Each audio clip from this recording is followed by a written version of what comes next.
गीता अध्याय 15 के श्लोक 16-17 में 3 प्रभु बताए हैं। ये 3 प्रभु कौन हैं? किस प्रभु की शरण में जाने के पश्चात जन्म और मरण समाप्त हो सकता है? 3 प्रभुओं में सबसे उत्तम परमात्मा कौन है? कैसा है? उसका क्या नाम है? इन सभी गूढ़ रहस्यों को जानने के लिए अवश्य सुनिए जगत गुरु तत्वदर्शी संत रामपाल जी महाराज के अमृत वचन। दर्शकों, आध्यात्मिक सत्य की खोज सदियों से सबके मन में सबसे कठिन और रहस्यमय प्रश्नों में से एक रही है। परमात्मा की वास्तविकता और उसकी प्राप्ति की चाह में लाखों लोग जीवन भर भटकते हैं, लेकिन बहुत कम ही ऐसे होते हैं जिन्हें सच्चा मार्गदर्शन मिलता है। इसी प्रकार की एक अनूठी यात्रा है मध्य प्रदेश हरदा के सेवक राम जी की, जिनका जीवन धार्मिक अनुष्ठानों और बाहरी आडंबरों में उलझा हुआ था। सेवक राम जी ने देवी देवताओं की पूजा, भैरव साधना और नर्मदा परिक्रमा में वर्षों बिताए। 2013 कुंभ मेले में बाबाओं के बीच रहकर ये स्वयं ही बाबा बन गए। अनेक धर्म गुरुओं की शरण भी ली, बड़े बड़े महामंडलेश्वरों के बीच भी रहे, परंतु इनकी आध्यात्मिक प्रश्नों की प्यास शांत नहीं हो पाई। दर्शकों, आपको बता दें कि इनकी अध्यात्म की प्यास खत्म तब हुई जब इन्हें सच्चे आध्यात्मिक गुरु तत्वदर्शी संत रामपाल जी महाराज जी की शरण प्राप्त हुई। संत जी से प्राप्त तत्व ज्ञान ने न केवल इनकी सभी भ्रांतियों को दूर किया, बल्कि इनके जीवन में अद्भुत लाभ भी दिए। अब आप स्वयं सुनिए सेवक राम जी की मुंह जुबानी उनके जीवन परिवर्तन की ये सच्ची कहानी। नमस्कार सर। नमस्कार जी, सत साहेब सर जी। सर क्या नाम है आपका? सर जी मेरा नाम है सेवक रामदास जी, हरदा जिला MP मध्य प्रदेश, गांव डगावा शंकर। सर संत रामपाल जी महाराज से नाम दीक्षा आपने कब ली? सर जी संत गुरु रामपाल जी महाराज जी से नाम दीक्षा 29 सितंबर 2017 में ली जी।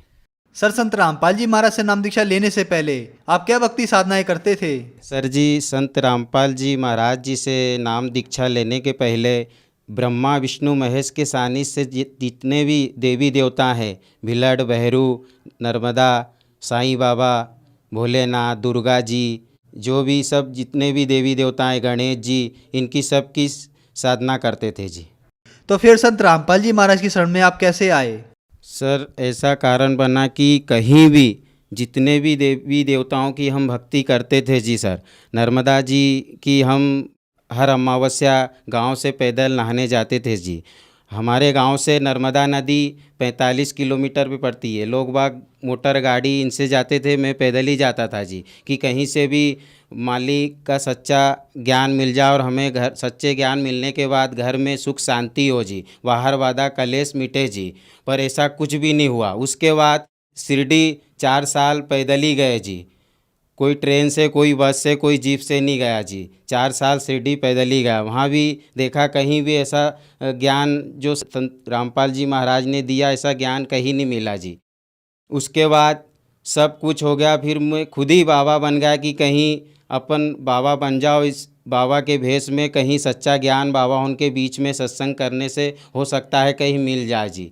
तो ऐसा कुछ नहीं हुआ। 2013 में कुंभ था, उस समय में 15-20 दिन बाबा उनके बीच में रहा। एक साधु से मेरी चर्चा हुई, सत्संग हुआ, तो उस साधु से मैंने पूछा कि जैसे जो महामंडलेश्वर, शंकराचार्य, जो पूरी गिरी ये सब बनाते हैं, कैसे बनाते हैं जी?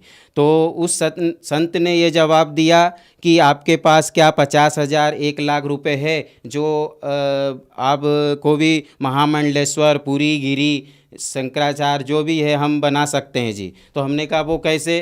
तो उन्होंने वो बताया, बोले ऐसे कि आपको एक कार्ड दिया जाएगा, उसमें सब आपका पक्का एड्रेस पूरा अखाड़े का, और आपको एक आश्रम दिया जाएगा। तो हमने सोचा, हमने पूछा, उनसे पूछा कि ये क्या ऐसे ही अगर हमारे अंदर कोई सच्चा ज्ञान या कोई हमारे पास में कोई ग्रुप जो हमसे कोई सत्संग कर सके कि पूर्ण परमात्मा कौन है जी, तो हम फिर उसे क्या बोले, कुछ रोमान की 2-4 चौपाई सुना दो, कुछ गीता के 2-4 कुछ चौपाई सुना दो, बस अपना सत्संग हो गया जी। तो हमने कहा ये तो सब बेकार है, ये तो हम लोगों को, किसानों को, जनता को ठग रहे हैं जी। ऐसे से तो अच्छा है कि हम घर जाएं और हमारा काम धंधा किसानी संभालें और वहीं से बैठे बैठे जो भी है हम हमारे से जितना भी, जब तक नी मालिक का ज्ञान मिल रहा है पूर्ण परमात्मा का, जब तक हम ये जगत की भक्ति करते रहें। तो ऐसा ही हुआ जी। हम इलाहाबाद कुंभ से आए और नर्मदा नदी में सारा झोली चोला जो भी दाढ़ी वाड़ी सब था वो सब हमने सब वहीं बना के चोले ओले झोली सब छोड़ दिया जी। घर आए, कुछ दिन ऐसी जगत की भक्ति करते रहे। उसके बाद हमारे बड़े भाई पहले से ही मतलब सच्चे ज्ञान की प्राप्ति के लिए वो खोज में थे, तो उन्होंने संत रामपाल जी महाराज जी से नामदान लिया था जी। नामदान लेने के बाद 6 महीने बाद हम मम्मी पापा तीनों को ऐसे चमत्कार हुआ कि हम लोगों ने 29 सितंबर 2017 में तीनों ने बैतुल सतलोक आश्रम संत रामपाल जी महाराज जी से नाम दीक्षा ले लीजिए। सर जी, संत रामपाल जी महाराज जी का ज्ञान ऐसा है कि मैं जब जगत में था, बाबा उनके बीच में खुद में बाबा बन के उनके बीच में बैठा, तो वहाँ सब पैसे लेना, लूटना, झूठ बोलना और एक दूसरे में लड़ाई करना, चिलम तम्बाकू पीना। और जैसे मैंने एक प्रस्ताव रखा कि महामंडलेश्वर पूरी गिरी ये सब कैसे बनाया जाता है, तो बोले आपके पास 1 लाख रुपए है, आपको भी महामंडलेश्वर पूरी गिरी बना दिया जाएगा। तो ऐसा सब कुछ देख के जब मैं इस भक्ति में संत रामपाल जी गुरु महाराज जी की शरण में आया, तो मैंने देखा कि इसमें तो ऐसा कुछ नहीं है, ये तो उत्तम सतपूर्ण परमात्मा का रास्ता बता रहे हैं। बल्कि मैं प्रमाणित हूँ कि मैं दर दर भटका, मेरे को हर जगह लूटा गया, ठगा गया, पर यहाँ जो भक्ति में आया तो इसमें कुछ नहीं है, सब निःशुल्क नामदान है और ऐसे मंत्र है जिस देवी देवताओं की हम इतनी पूजा करते थे, ढोक लगाते थे, लोट मारते थे, पैदल जाते थे, उपवास करते थे, साथ सब भजन करते थे, कीर्तन करते थे, इनमें ऐसा कहीं भी मंत्र नहीं मिला जो संत गुरु रामपाल जी महाराज ने दिया। और धर्म गुरु जितने ठग रहे, जितने लूट रहे, जितने ब्यास गादी पे बैठ के नाच गाना दिखाना, इन सब जितने भी जगत के संत हैं, इनके पास कोई ऐसा ज्ञान नहीं है जो संत रामपाल गुरु जी महाराज जी के पास है जी। इसलिए संत रामपाल जी गुरु महाराज जी की शरण में आए जी। सर, हमने सुना है कि संत रामपाल जी महाराज से नाम दीक्षा लेने के बाद श्रद्धालुओं को बहुत सारे लाभ प्राप्त होते हैं, चाहे वो आर्थिक हो, शारीरिक हो, मानसिक हो या भौतिक हो। तो क्या आपको भी कुछ लाभ प्राप्त हुए संत रामपाल जी महाराज से नाम दीक्षा लेने के बाद?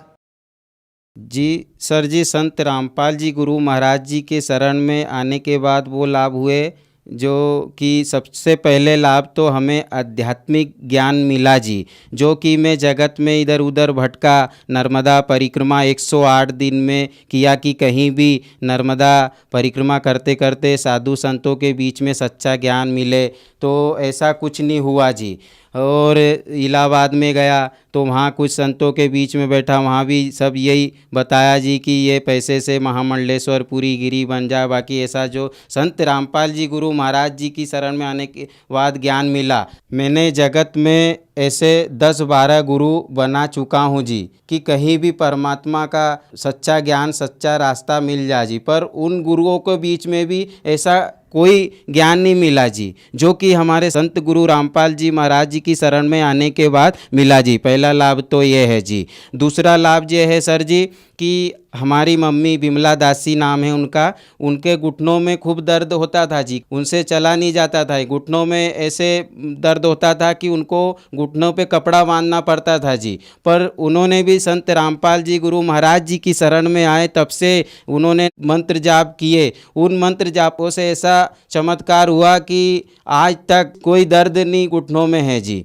और तीसरा लाभ ये है सर जी कि हमारे पिताजी ओम प्रकाश दास जी है नाम उनका, जो कि एक दिन में 1 बिंडल देसाई बीड़ी का पी जाते थे सर जी। और इसलिए उनको 8 दिन में 1 पेटी लगती थी जी। और जो है कि संत रामपाल जी महाराज जी की शरण में आने के बाद आज बिंडल बीड़ी की तो दूर की बात सर जी, जो बीड़ी जिस बिंडल में रखते हैं हरा पन्ना, वो भी कहीं उनको दिख जाए तो उनको इतनी घृणा होती है, वो ऐसा लगता है कि उनको उल्टी होने वाली हो। तो ये तीसरा लाभ हुआ जी। और हमारे खेत में कोई फसल लागत लगा, उतना फसल उस प्रकार से नहीं होती थी, पर मालिक संत गुरु रामपाल जी महाराज जी की शरण में आने के बाद हमारे यहाँ घर पे फसल भी संत गुरु रामपाल जी महाराज जी की कृपा से अच्छी होने रही जी।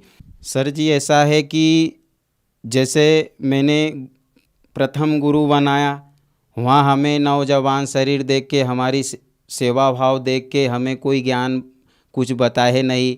और दिन भर हम जैसे आश्रम में कुछ उनके चेले चपाटी आते हैं जगत के, तो उन्होंने के बीच में बाबा उनका हंसी मजाक होना, लेडीज़ ओन में बैठना, तो ये सब नज़ारा देख के हम वैसे ही हमारी आत्मा पेट भरा जाता है कि ये सब ऐसा करते हैं तो हमें सच्चा ज्ञान कैसा देंगे जी। तो हम फिर वहाँ से निकल जाते थे जी।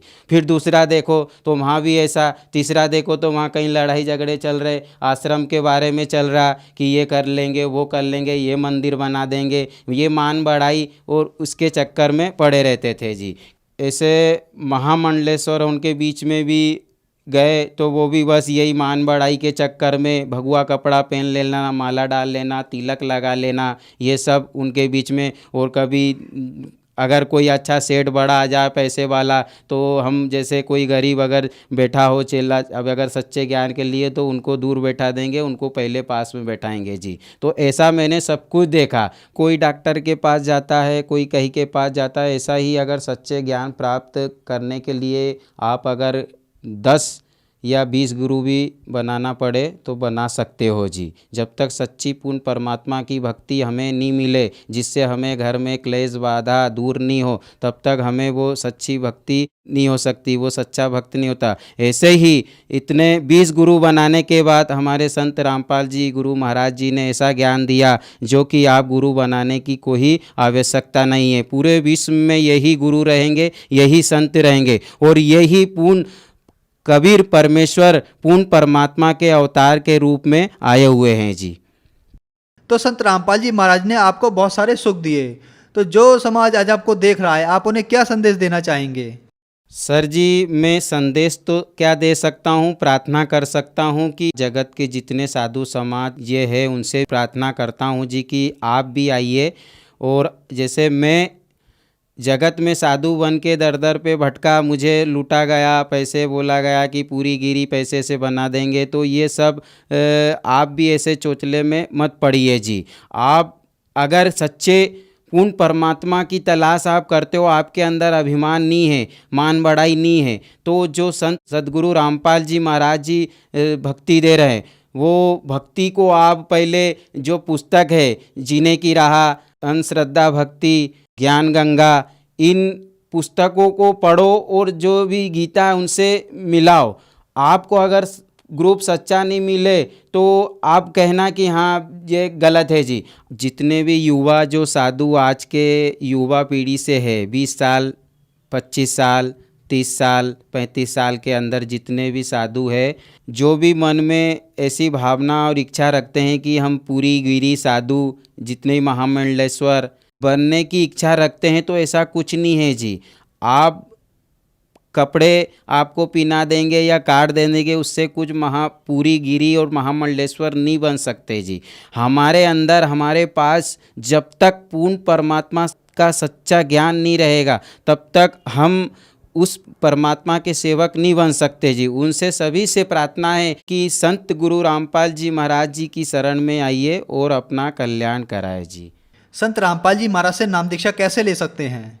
सर, संत रामपाल जी गुरु महाराज जी से नाम दीक्षा ऐसे ले सकते हैं कि कहीं चैनलों पे, टीवी पे सत्संग आते हैं जी, तो नीचे एक पट्टी चलती रहती है, उसमें सब कांटेक्ट है जी। उन नंबरों पे संपर्क करके संत रामपाल जी महाराज जी की शरण में आइए। धन्यवाद सर। सच साहिब। दर्शकों, अभी आपने सुने संत रामपाल जी महाराज से दीक्षा प्राप्त करके सुखी हुए भक्त के अनुभव। अब देखिए जगत गुरु तत्वदर्शी संत रामपाल जी महाराज के मंगल प्रवचन। मैंने उनको ऐसी उल्टी पट्टी पढ़ा दी कि सब मेरे ही ज्ञान को ग्रहण किए हुए हैं, और कलयुग में तो उनकी ऐसी हालत कर दूंगा कि किसी को भी भक्ति योग्य नहीं छोड़ूंगा। देवल धाम और तीर्थ पुजवाऊं, देव धाम इनकी पूजा करवाऊंगा, या विद जीवों को भरमाऊं। अपने आत्माओं, अभी परमात्मा का ज्ञान आपके ईव समझ में आवेगा। आज जो दास आपको समझाना चाहता है कि जैसे आज सबसे ताजा दुर्घटना और सबसे भयंकर आज तक की इन तीर्थ यात्रियों के लिए ये है कि केदारनाथ के दर्शनार्थ गए हुए इन बद्रीनाथ केदारनाथ के श्रद्धालुओं के ऊपर कितना कहर टूट गया, परिवार के परिवार नष्ट हो गए। इसलिए ये ज्ञान आज आपके समक्ष करना अनिवार्य हो गया और अब ये सबको स्वीकार्य होगा। दास बहुत वर्षों से देख रहा है, कोई अमरनाथ पर जाते हुए कभी 2000 कभी 1500 बर्फानी तूफान के अंदर बहुत से मरते सुने गए। एक बार हरिद्वार के अंदर वो नीलकंठ के जो मंदिर है उसके ऊपर एक पहाड़ का टुकड़ा टूट के गिर गया, वहां सारे मारे गए, वो नीलकंठ भी टूट गया। फिर वो टुकड़ा पत्थर का टुकड़ा जो भारी पहाड़ था, पत्थर बहुत भारी, उस रास्ते में लुढ़कना शुरू हो गया जिससे यात्री ऊपर चढ़ रहे थे ऐसे, और उधर से वो लुढ़कना शुरू हो गया, पीस दिए वहां से लेकर नीचे तक। और फिर वहां एक लक्ष्मण झूला है, गंगा के ऊपर एक पुल बना हुआ है, लोग कुछ जा रहे थे, फिर वहां से सुन सुनकर कुछ बचे हुए कोई इधर भाग रहा था, कोई इधर भाग रहा था, कोई पुल को पार करने की चेष्टा वापस कर रहा था। तो भीड़ में भगदड़ मच गई। वापस भागने वाले कह रहे थे, किसी ने बताया कि पहाड़ टूट गया, पहाड़ टूट गया। तो वापस पुल पर भागने वालों ने सुन लिया कि पुल टूट गया जिस पर तुम फंसे हुए हो। तो उस भगदड़ में पुल के ऊपर भी सैकड़ों 400-500 व्यक्ति तो पुल पर मारे गए, और कुछ डर से कि पुल टूट गया तुम नीचे कूद जाओ, वो दरिया में गिर के मर गए गंगा में। 2500 व्यक्ति मरने की उसमें आशंका व्यक्त की गई थी। और नीलकंठ भी टूट गया जिसकी पूजा करने गए थे, और वही दशा आज हो रही है। तो ये सबसे बड़ी दुर्घटना मानी जाती थी, 2500 आदमी मर गए। और आज सब सीमाएं लांग दी काल ने, उस केदारनाथ के धाम को स्थापित करवा के कितना नाश करवा दिया। अब इसने स्थापित करवाया, वो अब बताएगा इसके अंदर दास कैसे क्या हुआ। और इससे पहले और भी घटनाएं हुई हैं। जैसे एक बार कुंभ का मेला हुआ था, आपको बहुत बार सुनाया है। कुंभ का पर्व वहां हरिद्वार में हुआ था, 25,000 आपस में लड़के मर गए थे। तो पुण्यात्मा इस ज्ञान को अब सुनेंगे। ये ठीक है, जो बेचारे मृत्यु को प्राप्त हुए उनका बड़ा दुख है हमें। अब इसका विकल्प ये है जो दास बताना चाहता है। और स्वयं परमात्मा ने भी बहुत बार आकर ये ज्ञान देने की चेष्टा की, लेकिन इन स्वार्थी और अज्ञानी हमारे धर्म गुरुओं ने परमात्मा के इस यथार्थ ज्ञान को हम तक नहीं आने दिया, और जिसका खामियाना आज तक भोग रहे हैं। अब पुण्यात्मा, परमात्मा के ज्ञान को समझने के लिए आप जी ने थोड़ा सा धैर्य रखना पड़ेगा। कि सच्चे ज्ञान को सुनकर कई बिदक जाते हैं, तड़फ जाते हैं और कहते हैं ये कैसा ज्ञान सुना रहा है, ये सब भ्रमित कर रहा है रामपाल। लेकिन पुण्यात्माओं, भ्रमित तो हम पहले बहुत हो चुके हैं। अपने आत्माओं, परमात्मा की वाणी जो है थोड़ी सी पढ़ के सुनाएगा दास साहब को, जो कबीर सागर के अंदर लिपिबद्ध है। क्या बताया है? बहुविध जीवन कीन पुकारा, काल देत है कष्ट अपारा, यम का कष्ट सहा ना जाई, हे परमेश्वर तुम हो सहाई। आए जहां यम जीव सतावे है, काल निरंजन जीव नचावे। चटक पटक करें जीवता भाई, ठाड बहे पुनता हम जाई। कहते वहां जीवों ने तपस्या के ऊपर हाहाकार मचाई, पुकारने लगे बुरी तरह कि हमसे इस काल का कष्ट सहा नहीं जाता। भगवान आप कहाँ हो परमात्मा, हमें बचाइए। वो तपस्या पर जैसे बड़बूजा बुगड़े बुनता है, खील बुनता है, चावलों की पटक पटक होते हैं, वहां जीव ऐसे चटक पटक होकर के उनके अंदर से वासना निकालता है। चटक पटक जीव करे ता भाई, ठाड बहे ता पुन हम जाई। ठाडे वहां खड़े हो गए जाकर हम। मोहे देख जीव कीन पुकारा, हे साहेब हम लेहो उबारा। तब हम सत शब्द गौरावा, पुरुष शब्द से जीव तपत बुझावा। यम से छुड़ा ले वो तुम स्वामी, दया करो प्रभु अंतर्यामी। हमको काल से छुड़ा लो मेरे दाता, हे दाता हम पर दया करो। तब हमें जीवन कहा समझाई, जोर करूं तो मेरा वचन नसाई। इसने वचन लिया था कि जबरदस्ती करके बलपूर्वक न ले जाना जीवों को, तो परमात्मा कहते यदि मैं जबरदस्ती बलपूर्वक तुम्हें ले जा तो सकता हूं, 1 सेकंड में इसके सारे 21 ब्रह्मांड को समेट सकता हूं, लेकिन जोर करूं तो मेरा वचन न साई। जब तुम जाए धरो जग नर देहा, तब तुम करियो शब्द स्नेहा। पुरुष नाम सुमरण सही दाना, बीरा सार गहो परवाना। मेरा ये 2 सार नाम प्राप्त कर लेना, इतना धैर्य रखना, उस ज्ञान को सुनना। दे दरो सत शब्द समाई, तब हम सतलोक ले जाई। मानव शरीर प्राप्त करके जब तुम ये सत शब्द सतनाम प्राप्त करोगे, तब मैं तुम्हें सतलोक ले जाऊंगा। जहां आशा ता बासा होई, मन कर्म वचन सुमरियो सोई। जहां आशा ता बासा हुई। जैसे आप अंतिम समय में इस दृढ़ ज्ञान के आधार से इस भक्ति की तो कर ही रहे हो, आप भक्ति का धन तो आपका संग्रहित हो ही रहा है। अब जैसे एक व्यक्ति बता रहा था कि मेरी जो थी पेंशन नहीं मिल रही थी मुझे, और वो गलती से डिपॉजिट हो ही रही थी, वो किसी मिसलेनियस में जाती रही, 6 महीने की इकट्ठी होगी। मैं सोचूं मुझे कुछ मिल नहीं रहा, फिर एप्लीकेशन लगाई तो वो सारी इकट्ठी आकर मिल गई। तो पुण्यात्माओं ऐसी ही है, आपको पता भी नहीं लग रहा है कि आप क्या कर रहे हैं और आपकी कैसी संग्रहित हो रही है कमाई। तो ये आपको ना दिखाई दे रही तो भी संग्रहित हो रही है, लेकिन अंत में यदि आपका दिल यहां से नहीं हटा की तक संपत्ति बेटा बेटी में कार कोठी में आपकी आस्था रहेगी तो दोबारा यही रह जाओगे। ठीक है, यहाँ आप बहुत बड़े बड़े जिसको आप सुख मानते हो वो डले फिर ढोना शुरू कर दोगे। क्या करोगे? शिवलोक में जाओगे, क्योंकि आपको शिव जी का मंत्र दिया जाता है जो अमोघ मंत्र है, जिससे ये प्रभावित होते हैं। जैसे बहुत बार बताया है, ये अन्य मंत्रों से कोई लाभ नहीं होगा, जो यथार्थ मंत्रों से ही ये लाभ मिलता है। जैसे एक भैंसा होता है और उसको कोई भैंसा भैंसा करता रहे, वो कोई प्रवाह नहीं करता, वैसा है। और हम बोल भी रहे हैं, और उसको एक बार एक विशेष शब्द है उसको करते हुर्र, वो एकदम ऐसे देखता है और चारों तरफ सतर्क हो जाता है। वो अट्रैक्शन है उसके ऊपर, उसके विवश है, वो वश है उसके। ऐसे ये मंत्र जो दास आपको देता है, इन मंत्रों से आपको लाभ होगा। तो शिवलोक में चले जाओगे, शिव जी की सत साधना कर रहे हो, विष्णु जी की साधना कर रहे हो, विष्णु लोक में चले जाओगे। यदि यहीं रहेगे तो ऐसे अन्य देवताओं की समझो। ब्रह्मलोक की साधना भी आप कर रहे हो, ब्रह्म की, वहां चले जाओगे ब्रह्मलोक में। और फिर हजारों युगों के बाद सारी पुण्य कमाई खत्म करके फिर पटकेगा आपको पृथ्वी पर। यहाँ राजा भी बन जाओगे, रानी भी बन जाओगे, और फिर चारों खानी में जाओगे, गधे और गधी भी बन जाओगे।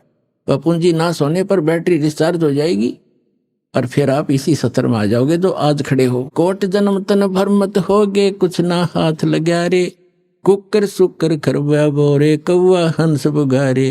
कोटि जन्म तू राजा की ना मिटी न मन की आशा, भिक्षुक होके दर दर घूमया ये मिला न निर्गुण रासा। इंद्र कुबेर ईश की पदवी, ब्रह्मा वर्ण धर्मराया, विष्णुनाथ के पुर को जाके फिर भी वापस आया। असंग जन्म तन मरत्या होगे, जीवित क्यों न मरे रे, 12 धर्म दुमल मुठ बोरे, बहुर न दे धरे रे। 2 जग बिस्त सभी ते देखे, राजपाट के रसिया, 3 लोक से तरपत नाही, ये मन भोगी खसिया। सतगुरु मिले तो इच्छा मेटे, पद मिल पदे समाना, चल हंसा उस लोक पठाऊं, जो आदि अमर अस्थाना। वहां क्या सुख है? 4 मुक्ति जहां चंपी करती, माया खोरी दासी, दास गरीब अभय पद पर से, वो मिले राम अविनाशी। तो क्या बताते हैं फिर तुम? यहां परमात्मा कह रहे हैं, जहां आशा ता बासा होई, मन कर्म वचन सुमरियो सोई। जहां आशा होगी अंत समय में, जैसे गीता अध्याय नंबर 8 के श्लोक नंबर 6 में कहा है कि जिस भाव से भावित व्यक्ति अंत समय में रहता है, उसी इष्ट को प्राप्त हो जाता है। तो आपको ज्ञान इसलिए दिया जाता है, रह रहकर आपको पढ़ाया जाता है, तोते की तरह रटाया जा रहा है। जैसे बच्चों को स्कूल में शिक्षा दी जाती है, वो शिक्षा उनका आधार आजीवन रहता है। इसी प्रकार आपको ये ज्ञान दिया जाता है, तो अंत समय में ये ज्ञान याद रहना चाहिए आपके। फिर परमात्मा यहाँ तक दयालु है, अब इनकी दयालुता का हम शब्दों में उनको बता नहीं सकते। क्या कहते हैं? यदि तुम गलती कर भी गए, ऐसे रह गए यहाँ पर, धक्के तुमने खाने पड़ेंगे। और ये 100 अरसर जो पिछली पीढ़ी का यू हाथ से निकल गया, फिर तो पछताना ही पड़ेगा। फिर भी कितने दयालु हैं, आपके पुण्य बचा देंगे। शिव मंडल ब्रह्मापुरी जय विष्णु लोक में हो, हमरे गुण भूले नहीं तो आन छुटाऊं। तो ये कौन से ज्ञान के आधार से कि यहाँ के लोक में कोई भी सुख अच्छा नहीं है। किसी भी लोक में हम गए हैं, वहाँ इनके रेस्टोरेंट हैं, ये ठेकेदार हैं, हमारी ही पूंजी का 10% की तब 15% की तब 20-25% ये लेते हैं और अपना गुजारा चला रहे हैं। पुण्य तुम्हारे होते, उन पुण्यों से ये अपना गुजारा करें। ये तो कॉन्ट्रैक्टर हैं यहाँ के सभी देव ब्रह्म तक। तो वहाँ आप चले जाओगे, आपको वहां जाकर भी पता लग गया कि विष्णु लोक या ब्रह्मा लोक में जहां आप रह रहे हो कि ये तो हम अपनी पूंजी नाश करने आ गए। गुरुजी ऐसे बताते थे, भगवान का दिए ज्ञान को हमने गलती कर दी। वहां भी तरफ से रोगे तो कहते वहां भी पहुंच जाऊंगा मैं और आपको छुटवा के लाऊंगा कि छोड़ो इसको, ये गलती से आ गया। लेकिन ये मोक्ष समय निकल चुका होगा, लेकिन इस दौरान कोई गलती बन गई तो दयालु आपको फिर पुनः यहां जन्म दे देगा, वो तो अलग बात है। लेकिन फिर बढ़ा दिया समय और वो जन्म मनमाना हो जाए नाइजीरिया में और वहां का बन जा राष्ट्रपति के पुण्य खूब कर ही रहे हो या भक्ति सत कर रहे हो आप। राष्ट्रपति प्रधानमंत्री को समझा के देखो, यो ज्ञान उनके पास टाइम ही नहीं है। तो पुण्यात्माओं काल के बहुत भयंकर जाल है का, इसको समझना पड़ेगा, अपने सतर्क रहना पड़ेगा। तो यहाँ क्या बताते हैं, जहाँ आशा ताबासा होई ही मन कर्म वचन सुमरियो सोई। उन जीवों को बता रहे भगवान, कह जीव सुन पुरुष पुराना, नर देह धरो बिसरो नहीं ज्ञान। अब वहां तो न्यों कहें जी हमने देख लिया, सारा जाल समझ में आ गया। हे पुराना पुरुष, आदि पुरुष, आदि परमेश्वर, हे सनातन परमात्मा, हे असली भगवान, हे रियल गॉड। वो जीव तपस्या पर बैठे बैठे जो भगवान की दया से उनकी तपत बंद होगी, जलन नहीं रही, उनको पीड़ा नहीं हो रही थी, जब बोल रहे हैं कि अब के चले गए ना मनुष्य जीवन पा गया, जो ज्ञान भूलेंगे नहीं हम।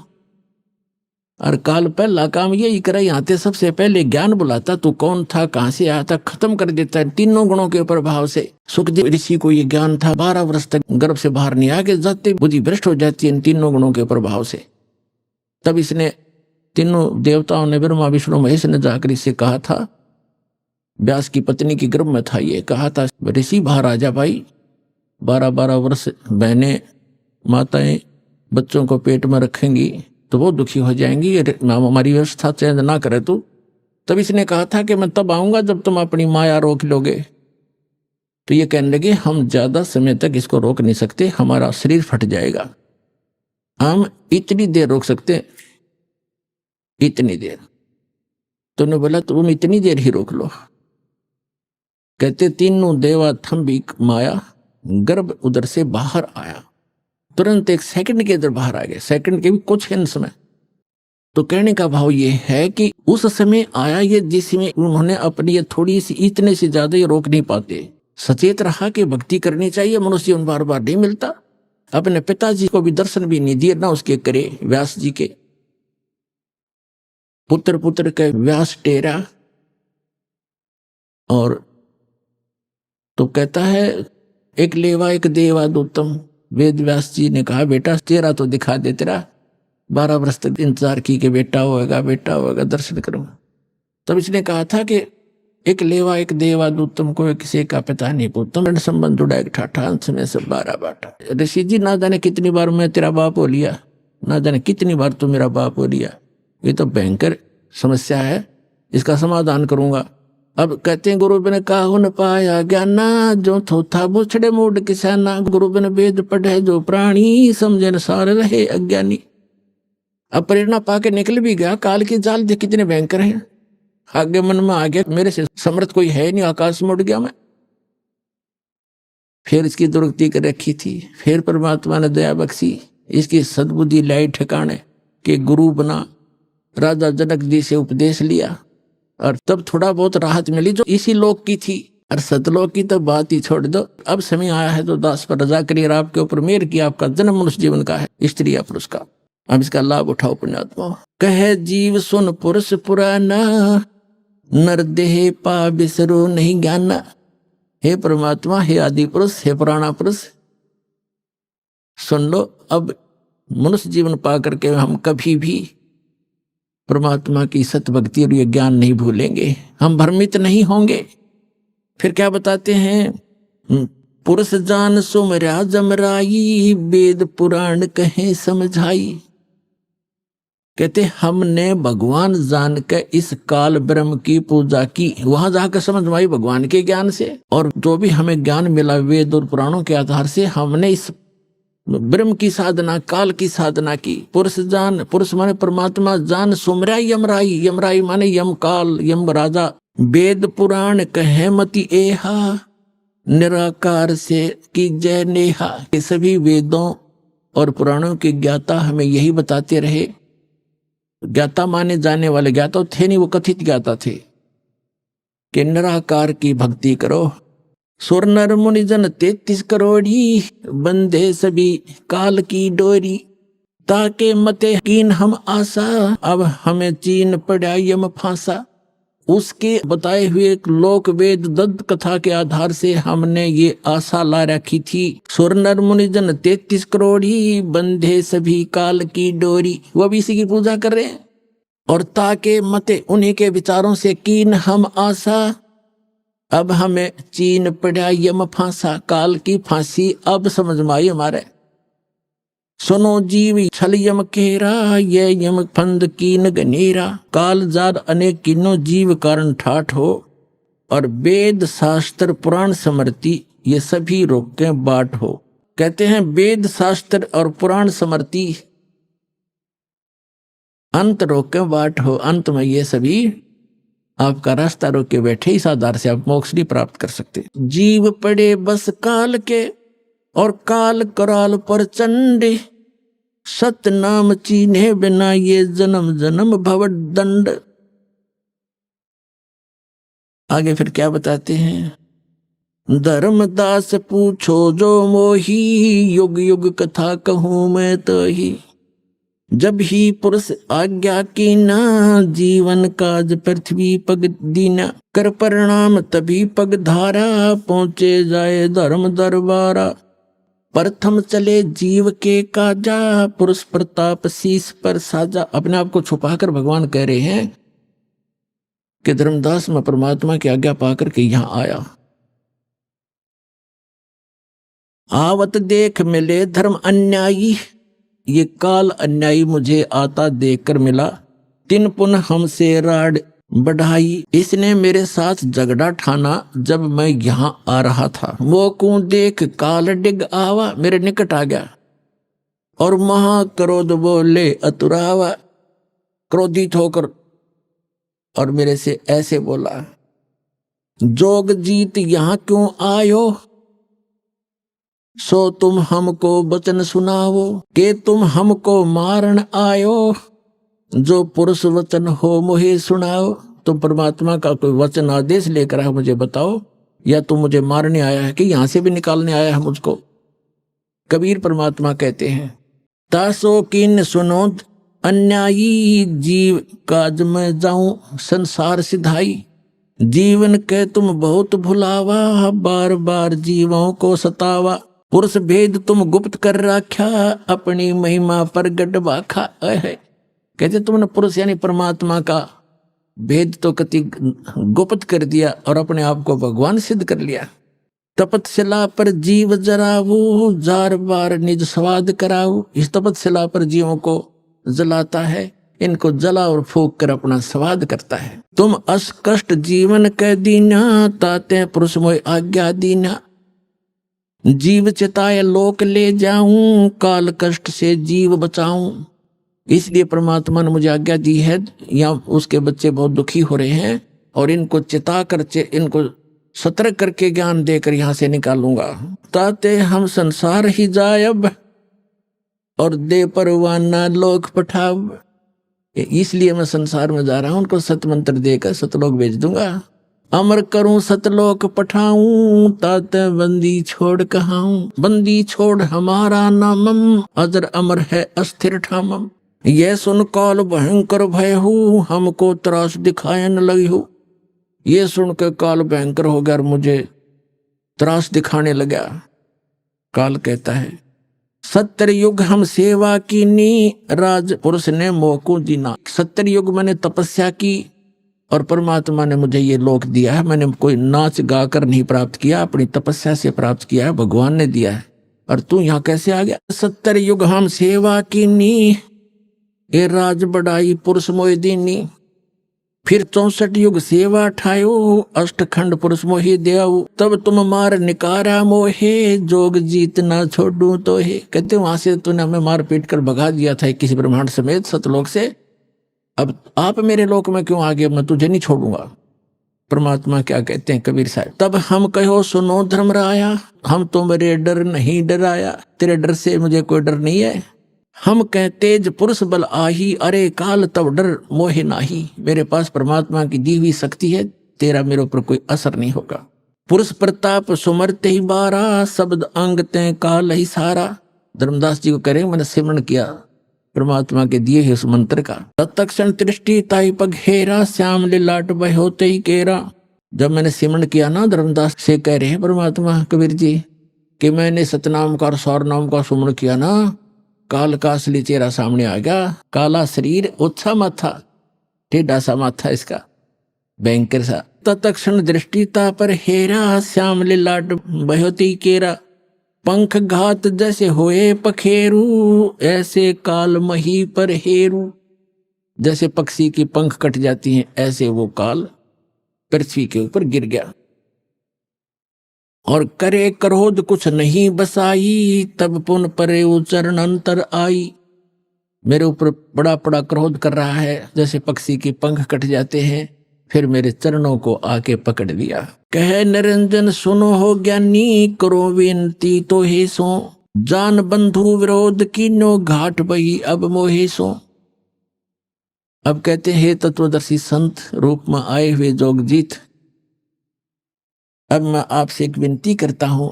मेरे से घाट यानी घटिया कर्म हो गया आपके साथ विरोध करने का। जान बंधु विरोध की ना, घाट बही अब मोहे सो। मैंने आपको भाई जान के आपके साथ तू मैं कर दी, मेरे से गलती होगी। पुरुष सम अब तो है जानो, नहीं दूजी भावना। तुम बड़े सर्वज्ञ साहिब, अक्षमा छतर तनावना। अब मैं तो आपको भगवान के पुरुष के तुल्य मानता हूं और आप तो अक्षमा के सागर हो। तुम हो करो बख्शीश पुरुष दीन, दस राज हम। और 16 में तुम ईस ज्ञानी पुरुष सो एक सम। कि आप तो सबसे बड़े भाई हो हमारे 16 के 16 में, उन 16 में आप बड़े हो। और मुझे माफ कर दो, आपको परमात्मा समान ही मानता हूं, पिता के समान। धर्मराय असविनती ठानी, मैं सेवक द्वितीय नहीं जानी। दयावंत तुम साहेब दाता, एति कृपा करो हे ताता। अब मैं आपको थोड़ा सा वो सुनाऊंगा, क्योंकि आज प्रसंग है कि केदारनाथ ये क्यों कैसे बने, यह प्रसंग बीच में रह जाएगा जो आज जरूरी है। जनता के हरदम ये समाओ भी का वहां सर्वनाश हो चुका है। थोड़ा सा बता के फिर आगे कथा सुनाता हूं। कहते हैं, फिर काल ने क्या कहा, सतयुग त्रेता द्वापर माही, तीनों युग जीव थोड़े जाई। चौथा युग जब कल युग आवे, तब तो शरण जीव बहु जावे। ऐसा वचन हर मोह दीजे, तब संसार गमन तुम कीजिए। कबीर साहब परमात्मा कहते हैं, बिनती तोर लीनी मैं जानी, मोह क्यों ठगे काल अभिमानी। जस विनती तुम मोह संग कीनी, सो हम बख्श मैं तो हे दीनी। चौथा युग जब कल युग आवे, तब हम अपना अंश पठावे। चौथा युग जब कल युग होगा, कहते हैं वहां अपना अंश भेजेंगे। ये दास भेज रखा पुणात्मा, आज ये याद रख लियो।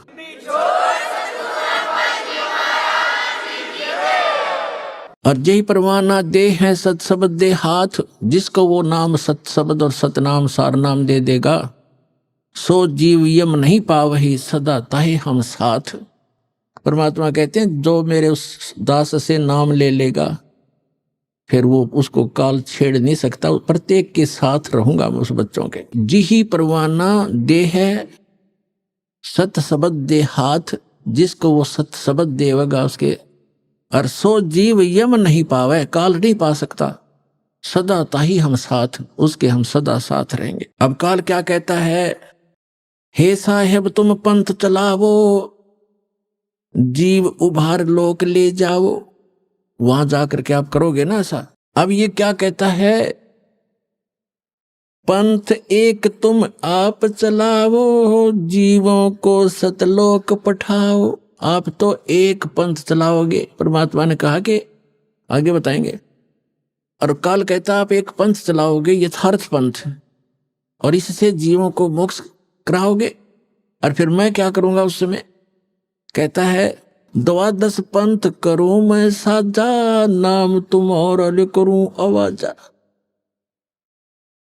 12 पंथ चलाऊंगा और तुम्हारा नाम लेके अमरलोक सतलोक सतलोक सतपुरुष की कथा सुना के, कबीर साहब परमात्मा कबीर साहब के गुण गा के, सतगुरु कबीर साहब के नाम से कहते हैं 12 पंथ करूं मैं साजा, नाम तुम्हारा ले करूं आवाजा।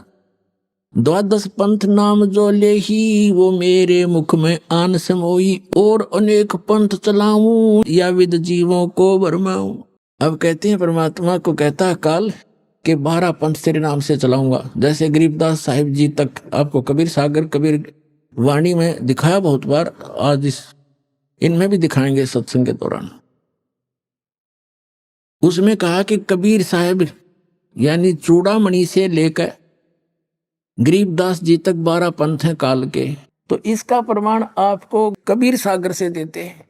ये कबीर सागर है, यहां देखिएगा परमात्मा का कबीर चरित्र, और ये बोध सागर में कबीर चरित्र प्रश्न नंबर 1871 पर 1870 पर, ये बोध सागर वही खंड है इसका। और 1870 पर क्या लिखा है नीचे, ये गद्य भाग में लिखा है कि कबीर साहब के पंथों का वर्णन। प्रथम नारायण दास का पंथ, ये कबीर पंथियों ने गड़बड़ कर रखी है। नारायण दास ने तो कबीर साहब का मार्ग अपनाया नहीं था, वो तो श्री कृष्ण पुजारी था, सारा कुछ कह लिया था, मान्या नहीं था। ये है चूड़ामणि का पंथ। दूसरा है यागू दास, और तीसरा सूरत गोपाल, चौथा मूल निरंजन, पांचवा टकसारी पंथ, भगवान दास पंथ, सतनामी पंथ, कमाली पंथ, कमाल का पंथ है, कमाली नहीं, राम कबीर पंथ, परम धाम की वाणी पंथ, प्रेम धाम की, जीवा पंथ, और 12वां है गरीबदास पंथ।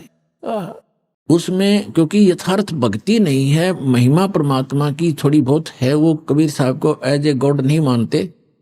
लेकिन गरीबदास जी जो थे वो पुण्यात्मा थी, उनको परमात्मा ने यथार्थ ज्ञान दिया था, उन्होंने अपने आंखों देखा, एक गरीबदास ग्रंथ बनाया है।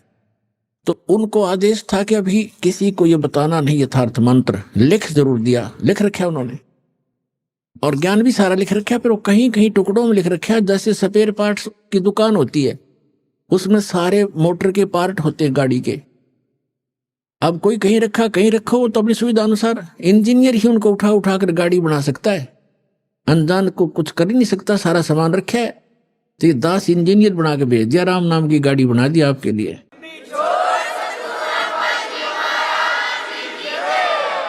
इन सदग्रंथों रूपी जेन्युइन जनरल स्टोर से इन पार्ट्स को उठा उठा के वो वास्तविक गाड़ी जो बनती है राम नाम की, वो बना दिया आपके लिए। अब क्या बताते हैं, कहते हैं 12 पंथ करूं मैं साजा, नाम तुम्हारा ले करूं आवाजा। 12 यम संसार पठाऊं, नाम तुम्हारे पंथ चलाऊं। ये 12 काल के अपने दूत भेजूंगा, इनके मुखिया होंगे। जैसे राधा स्वामी पंथ का मुखिया शिवदयाल जी था, इसका इनका कोई गुरु नहीं, सिर पैर नहीं कोई ज्ञान का। सतलोक और सतपुरुष की महिमा गावे, इसको ये नहीं मालूम सतनाम किसे कहते हैं, सतपुरुष किसे कहते हैं, सार शब्द क्या है और सतलोक क्या है, अटबट कर रखी है उसमें। और फिर भी उनके पीछे बौड़ी आत्मा चिपके बैठे है। तेरे की धिक्कार है ऐसे ज्ञान को, ऐसी बुद्धि को, ऐसे संत को। वो काल के दूत थे, और उससे ये धनधर सतगुरु सच्चा सौदा, जय गुरुदेव, और ये सारी ब्रांच निकली हुई है। सच्चा सौदा सिरसा, जगमाल वाली, जनोद भिवाड़ी वाला, ताराचंद का चलाया हुआ, और ये ठाकुर सिंह का, ये सारा इसी काल के दूतों के चलाया हुआ है। तो यहाँ कहता है 12 यम संसार पठाऊं, नाम तुम्हारा यानी सतलोक अमरलोक लेकर पंथ चलाऊं। प्रथम दूत मम प्रगटे जाई, पीछे अंश तुम्हारा आई। काल क्या कहता है कि पहले मैं अपने दूत भेज दूंगा, और परमात्मा ने कहा कि जब यू कलयुग बीचे 5505 तब ये वचन मेरा होगा साचा, तब मैं अपना अंश पठाऊं और सब जीवों को सतमार्ग दिखाऊं। तो इसने कहा कि जब 5500 वर्ष बीतेगा ना कलयुग, उससे पहले हम अपने सारे बेच दूंगा और सबको भ्रमित कर देंगे। कोई देवता पे, कोई देवी पे, कोई तेरे ही महिमा सतलोक अमरपुर का के झूठी कथा सुना के गलत नाम दे करके मेरे जाल में फंसाए रखेंगे। क्या कहते हैं, प्रथम दूत मम प्रगट जाई, पीछे अंश तुम्हारा आई। पहले मेरे काल के दूत जाकर सबको भ्रमित कर देंगे और पीछे से तेरा अंश आवेगा, उसकी कोई नहीं सुनेगा। या विद जीवों को भरमाऊं, पुरुष नाम जीवन समझाऊं। द्वादश पंथ नाम जो ले ही, सो हमरे मुख आन समोई। कहा तुम्हारा जीव न माने, हमरी ओर ओ बात बखाने। मैं दृढ़ फंदा रची बनाई, जा मैं जीव रहे उलझाई। देवल देव पाषाण पुजाई। ओए होए, देवल मंदिर और देवी देवता और पाषाण माने पत्थर की पूजा कराऊं। कहता है देवल देव पाषाण पुजाऊं, तीर्थ व्रत जब तप मन लाऊं। इन बोल जा दूंगा इनको सबको। और यज्ञ होम और नेम आचारा, जैसे आप देखे ये यार, ये समाज के वेदों का नाम ले, एक हवन यज्ञ पर आधारित सभा कर चल रहे भाई। क्या एक यही मोक्ष मारे गए? तो यह ऐसे देवी देवताओं के ऊपर लग रहे हैं। तो क्या कहते हैं, यज्ञ होम और नेम आचारा, नित्य नेम। कोई गीता का पाठ करता है, कोई गायत्री मंत्र करता है, कोई कुछ करता है। और अनेक फंद में डारा, जो ज्ञानी जाओ संसारा, जीवन माने कहो तुम्हारा। अब दास आज इतना समझाना चाहा था कि ये जो जाल जो दास समझाने जा रहा है कि ये केदारनाथ के ऊपर बना और जिसकी पूजा क्या कर रहे हैं, ये किसने बनवाया? तो ये काल ने कहा था कि जाओ जोग जीत संसारा, जीव ने माने कहा तुम्हारा प्रथम दूत प्रगटे मम जाई, पीछे अंश तुम्हारा आई। तो परमात्मा ने कहा था तू कर ले जो तने करना है। क्या कहा था भगवान ने कि कर ले तने जो करना है। मालूम था मालिक ने, दानी जान था तो बालक उसके सामने। परमात्मा को पता था कि इसके दूत जाके जो उन्हें भौंकना है भौंक लेंगे, बकना है बक लेंगे, अपने अनुभव के ग्रंथ बना चुके होंगे और सब समाज में जा चुके होंगे। तब अपना दास भेजूंगा और सदग्रंथों का ज्ञान उनको कराऊंगा। उस समय परमात्मा ने कहा था कलयुग का 5500 वर्ष जब बीत जाएगा कलयुग, उस समय ये विज्ञान फैलाऊंगा अपने आत्माओं। ये 5505 1997 में पूरा होता कलयुग। उसके बाद ये इलेक्ट्रॉनिक मीडिया और सारे ये CD DVD ये जब चलने लगे, उससे पहले कख भी नहीं था। इसलिए परमात्मा ने कहा था कि मेरा बच्चा जब जाएगा पीछे से सब सदग्रंथों को रूबरू करेगा और उनके काल के दूतों के बनाए हुए अनुभव उनके पास होंगे, लिखे हुए होंगे। ओरिजिनल और डुप्लीकेट नोट को दिखाएगा सामने सामने करके। मेरे बच्चे मुझे समझ जाएंगे, 1 मिनट में छोड़कर मेरे पास आ जाएंगे, उनका कल्याण होगा।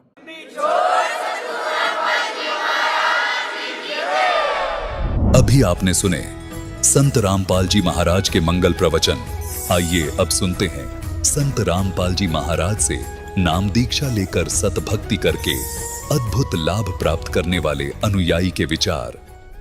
दर्शकों, नशे की लत मानव जीवन की सबसे बड़ी दुश्मन है, जो व्यक्ति को अंदर से पूरी तरह खोखला कर देती है। काशीपुर उत्तराखंड के निवासी अखिलेश चौहान जी भी इसी विनाशकारी लत के शिकार थे। नशे से छुटकारा पाने के लिए इन्होंने कई प्रयास किए, यहाँ तक कि संत राम रहीम जी की शरण में भी गए, लेकिन वहां भी इन्हें कोई राहत नहीं मिली। नशे के कारण एक दुर्घटना में इनका पैर भी टूट गया, लेकिन 7 फरवरी 2013 के दिन इनके जीवन में एक ऐसा मोड़ आया जब इन्होंने संत रामपाल जी महाराज की शरण ली। आज अखिलेश जी का कहना है, संत रामपाल जी महाराज से नाम दीक्षा लेने के बाद मेरा नशा पूरी तरह छूट गया।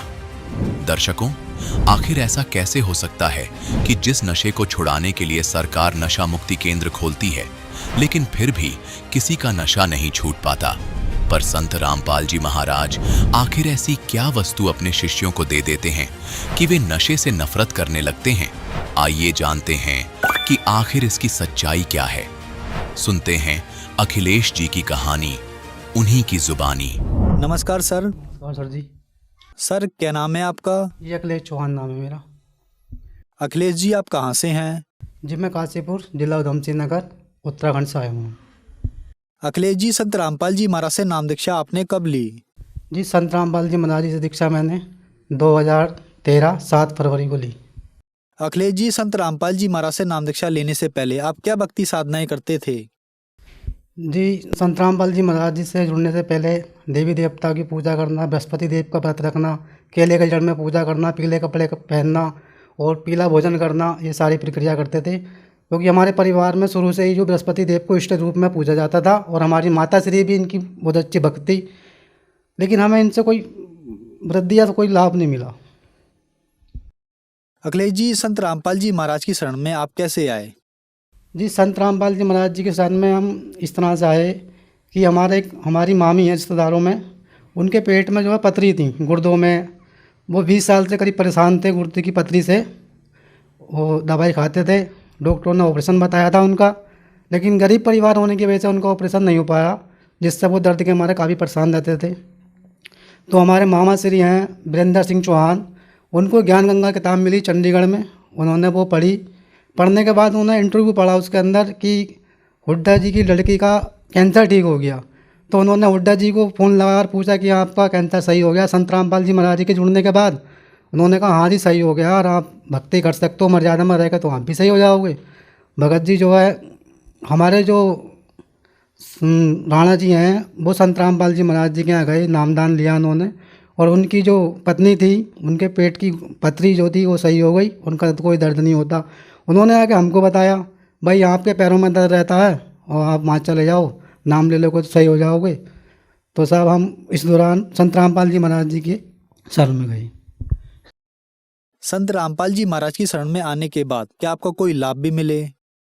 जी लाभ तो सर जी हमारे पास कई हुए हैं, मालिक की दया से, संत रामपाल जी महाराज जी की दया से बहुत लाभ हुए हैं, और ये जीवन ही हमारा संत रामपाल जी महाराज जी की दया से है।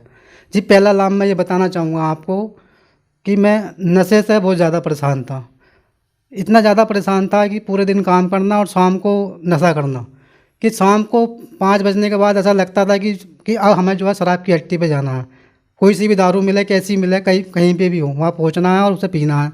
पीने के बाद इतनी पी लेते थे कि कभी छत से कूद जाओ या आत्महत्या कर लो, मर जाओ, कि अंदर कोई प्रेत घुस गया वो दारू पी रहा है और मारने की बातें कर रहा है। इसी दौरान हम दारू पी के अपनी छत से कूद गए, किसी परिवार में बीमार हुआ और छत से कूद के दर्जी हमारे दोनों टांग फ्रैक्चर हो गई, रीढ़ की हड्डी फ्रैक्चर हो गई। करीब 3 साल हम लंगड़ेपन से रहे। सबसे पहला तो हमें ये लाभ हुआ मालिक के संत रामपाल जी महाराज जी की शरण में जाकर कि मेरी ये टांग करीब 4 साल सर जी में लंगड़ा रहा।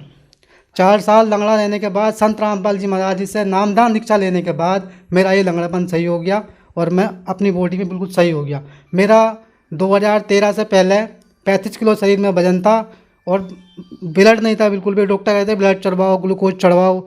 संत रामपाल जी महाराज जी के शरण में आने के बाद मैंने 4 बार ब्लड दे चुका हूँ। वजन मेरा 65 किलो है और मालिक की दया से मेरी रीढ़ की हड्डी में कोई दिक्कत नहीं, दोनों पैर मेरे सही हैं और मैं सही काम करता हूँ और सही सारा करता हूँ। सर जी नशा तो मैं इस तरह से करता था, समझ लो कि जैसे कोई दारू ऐसा से पीता था जैसे कोई पानी पीता हो। हमारी 4-5 नशा करने वालों की टीम थी, वो कहते थे मैं तुझसे ज़्यादा पी जाऊँ, मैं तुझसे ज़्यादा पी जाऊँ। तो 2-2 3-3 बोतल पी जाते थे। हमें ये पता नहीं चलता कि दारू कितनी पी रहे हैं, कि समझ लो कोई भूत घुस के अंदर आके पी रहा, पता ही नहीं चल रहा। और उसके बाद कभी कभी ऐसा होता था कि एक पैक पिया और साहब छत से कूद गए, लड़ाई झगड़े करने लगे। सुल्फा भी पी लिया, शराब भी पी ली और कैप्सूल भी खा ली, फिर भी नशा नहीं हुआ। इतना नशा करते थे हम। और जैसे काम करते थे, मैं पेंटिंग का काम करता हूँ, ठेकेदारी करता हूँ, मालिक से पैसे लिए और नशा करने चले गए। नशा करके लौट के आए तो सारे पैसे गायब, सब खत्म, कुछ है ही नहीं। नशा तो इतना ज़्यादा करता था मैं।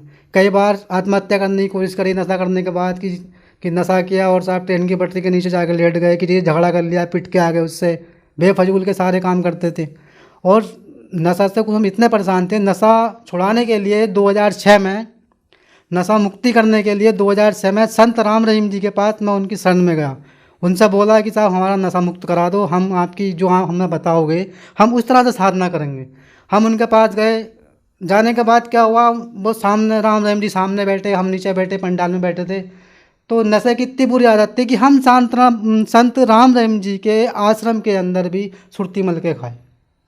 वहाँ भी हमारा वहाँ जाकर नशा नहीं हुआ, क्यों हम नशे से ज़्यादा ही परेशान थे। लेकिन वहाँ पर उन्होंने एक बात बता दी थी कि भाई साहब आपका नशा मुक्त हो जाएगा, आप साधना करना और साधना करने के बाद जो है आप बिल्कुल सही हो जाओगे। रात को 2:30 बजे उठना, कपड़ा डालना और जो मंत्र दिया गया था वो उसका जो है साधना करते थे और कहते थे हे मालिक हमारा नशा छुड़वा दो, हम तुम्हारी ये बात ढंग से करेंगे। सुबह उठे फिर वो दारू पी ली, फिर बीड़ी सिगरेट पी लिए, उसके बाद फिर वही रोज़ का काम, फिर याद आया फिर माफ़ी मांगी, फिर वही काम। लेकिन नशा हमारा नहीं छूटा। नशा हमारा संत रामपाल जी महाराज जी की शरण में जाने के बाद ही छूटा सर जी। सर जी एक लाभ और हुआ है हमारे जीवन में। जब हम किराए के मकान पर रहते थे, गरीब परिवार था सर जी, तो हमने जो अपने मकान जहाँ जगह ली है उसके अंदर टीन शेड डाला और वहाँ पे एक तो हमारे पास लाइट नहीं और जो पानी मिलता वो मोटर लगानी पड़ती, मोटर लगती है वहाँ करीब 30-35 हज़ार रुपये में, और उसमें ज़मीन में वह सर जी जो है 250 फीट से ऊपर पानी नहीं है। तो वहाँ कई बारों को दिखाया, उन्होंने कहा भाई यहाँ 250 फीट पे ही गलाना पड़ेगा, मोटर डालनी पड़ेगी तब आपका पानी मिलेगा। तो भाई सर जी हमने संत रामपाल जी महाराज जी से अरदास लगाई और कहा जी संत रामपाल जी महाराज गुरु परमात्मा जी हमें ऐसे दिक्कत है और हमारे पास लाइट भी नहीं है और पानी भी नहीं है। तो वहाँ से आया बेटा आप जो है एक बार मिस्त्री को दिखाओ और आपका पानी आ जाएगा। अब सर जी मिस्त्री को हमने पहले ही दिखा रखा था, उन्होंने सबने पहले ही मना कर रखा था कि भाई पानी नहीं मिलेगा। तो अपने आप वो मिस्त्री हमारे घर आया, उसने समरसेबिल करा और उसके अंदर जो है एक बहुत लंबी सरिया डाली, डालने के बाद पानी दे दिया। और पहले वही मिस्त्री बोल के गया था आप जो सरिया डाल रहे हो ये आपके हाथ पैर तोड़ देगा, काफ़ी प्रेशर मारेगा और ये ऊपर लगेगा, हाथ तोड़ेगा, पैर तोड़ेगा, ये कामयाब नहीं होगा आपका। उसके बाद वो खुद आया और उसने सरिया डाला और वो नल आज तक ऐसे ही चलता है, जरा सा बच्चा चल रहा था कोई झटका नहीं मारता। और उस जगह के एरिया में कोई ये कहे कि मैं झूठ बोल रहा हूँ, आज भी काशीपुर में, जिला उधम सिंह नगर, काशीपुर पॉलिटेक्निक के पास, पूर्व बिहार, अखिलेश चौहान मेरा नाम है और मेरी माँ का नाम शीला है। वो नल आज भी खड़ा हुआ है और आज भी पानी देता है, कोई भी जगह चला सकता है। उस मोहल्ले के अंदर किसी के यहाँ हैंडपम्प नहीं लगा हुआ, ये हकीकत बात बता रहा हूँ मैं। किसी के यहाँ पानी नहीं है, सब लाइट भाग जाती है, अगर घंटों अगर लाइट नहीं आए तो सब पानी को परेशान हो जाते हैं, सब उस नल से पानी भरते हैं। वो संत रामपाल जी महाराज जी की दया से वो नल आज भी चल रहा है। अखिलेश जी आप बहुत ज्यादा नशा करते थे, नशा छुड़ाने के लिए आप राम रहीम जी के भी पास गए, वहाँ पर आपका नशा नहीं छूटा, लेकिन संत रामपाल जी महाराज की शरण में आने के बाद आपका नशा छूट गया। तो सर ऐसा कैसे संभव हो रहा है कि जो श्रद्धालु संत रामपाल जी महाराज से नाम दीक्षा लेते हैं उनका नशा एकदम से छूट जाता है? जी सर जी देखो ये तो ऐसा है ना, जितने भी इससे पहले और भी संत हैं औरों के पास भी जा रहे हैं, नशा मुक्ति के लिए जा रहे हैं, रोग ठीक कराने जा रहे हैं, जैसे भी जा रहे हैं, तो वहाँ पे जो है ना पूर्ण शक्ति नहीं है, पूर्ण परमात्मा नहीं है, वहाँ पे जो पावर मिलनी चाहिए वो नहीं मिल रही है। हम राम जी के यहाँ गए, उन्होंने हमें मूल मंत्र दिए, लेकिन वो मूल मंत्र उन्होंने काम नहीं किया, क्योंकि उनके जो देवी देवताओं के मूल मंत्र हैं वो और किसी संत के पास है ही नहीं। और यहाँ जो संत रामपाल जी महाराज जी के पास जो भी भक्त आता है या जो भी कोई जगत का आता है या कहीं की भक्ति करने वाला आता है, उसको सही भक्ति मिलती है, सही राह मिलती है, सभी देवी देवताओं के सच्चे मंत्र मिलते हैं, जिन मंत्रों का जाप करने से आपके सारे रोग दूर हो जाते हैं, सारा नशा दूर हो जाता है, सारी बीमारी दूर हो जाती है। अखिलेश जी आज टीवी पर आपको लाखों दर्शक देख रहे हैं, उनके लिए आप क्या कहना चाहेंगे, खास करके उन व्यक्तियों के लिए जो अपना नशा छोड़ना चाहते हैं लेकिन नहीं छोड़ पा रहे हैं? देखो सर जी मैं उनके लिए ये कहना चाहूँगा, सबसे पहली बात तो यह है कि बंदा नशा खुद नहीं करता, उसको एक आदत पड़ जाती है करने की। फिर कुछ हमारे पितर पूत प्रेत ऐसा होता है अंदर घुस जाते हैं बॉडी के अंदर, वो नशा करता रहता है, हमें पता नहीं चलता हम कर क्या रहे हैं। और आपने अपना जीवन सुखी बनाना है, अगर आपने अपने बच्चों को पालना पोसना अच्छा करना, अगर अपने परिवार में, अपने समाज में, अपनी जगह पे इमेज बनानी है, तो आपका नशा जब ही छूटेगा जब आप संत रामपाल जी महाराज जी के शरण में आओगे और उनसे नाम दीक्षा लेके भक्ति करोगे। अखिलेश जी संत रामपाल जी महाराज से नाम दीक्षा कैसे ली जा सकती है? सर जी संत रामपाल जी महाराज जी से दीक्षा लेने के लिए विभिन्न चैनलों पर सत्संग चल रहे हैं और आप उन पर संपर्क करो। पुस्तक ज्ञान गंगा, जीने की राह, गीता तेरा ज्ञान अमृत, ये संत रामपाल जी महाराज जी के भगत जो है वो बांटते हैं, फ्री सेवा करते हैं, उनको पढ़ो, उनसे लो, समझो और संत रामपाल जी महाराज जी से दीक्षा लीजिए। धन्यवाद सर। साहिब।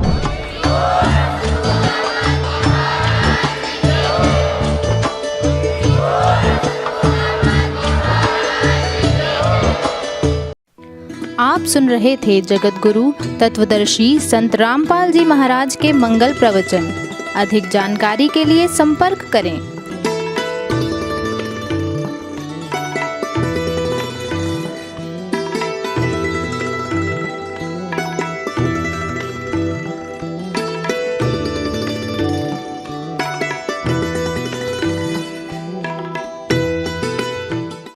गुरु तत्वदर्शी संत रामपाल जी महाराज जी के पावन सानिध्य में भक्ति की अलख जगाने तथा श्रद्धालुओं को सत्य भक्ति मार्ग का रास्ता दिखाने हेतु कनाडा के लोकप्रिय channel the TV NRI channel पर जगत गुरु तत्वदर्शी संत रामपाल जी महाराज जी के मंगल प्रवचनों का प्रसारण प्रतिदिन सुबह 7:30 बजे से 8:30 बजे तक तथा रात्रि 7:30 बजे से 8:30 बजे तक किया जा रहा है। इस सत्य भक्ति मार्ग को अपनाने के लिए अधिक से अधिक सत्संग प्रसारण देखें। इस सत्संग प्रवचन का सीधा प्रसारण संत रामपाल जी महाराज लाइव सत्संग YouTube चैनल और जगत गुरु संत रामपाल जी महाराज Facebook पेज पर भी देख सकते हैं।